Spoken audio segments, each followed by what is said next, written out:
Hello guys, and today I'll be teaching you how to have fast CPU. It's quite easy. All you have to do is vibrate your into the spacebar or whatever, and after you get fast CPU. So let's do this. I might be a bit tired today because I have a sore throat and a cold and I'm quite ill. So let's do this.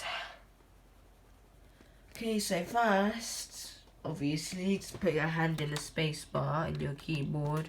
Simple as that.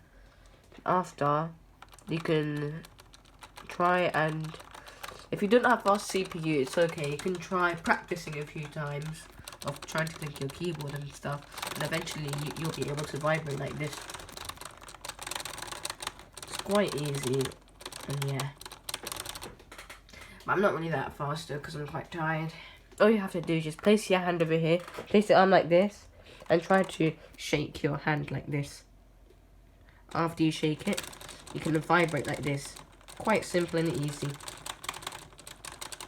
But don't do it too much though, because it can hurt your arm. You can practice a few times, but your arm starts to ache. And when I practiced it a few times, it ached like hell and I couldn't move it. So yeah, all you have to do is so easy, just vibrate your hand like this. The camera might be a bit shaky, and after you can just get a fast CPU. So let's test it now. Let's set time. Hope you can see here. We'll do it for about 10 seconds. Let's go.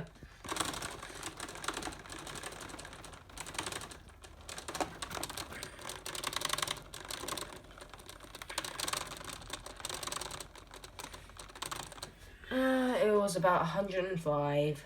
It's pretty good. I'm quite tired today, so I'm not that fast. And that's how you have fast CPU. You might be a bit slow at first if you have slow CPU, but eventually you'll become fast. You just have to vibrate your hand a lot.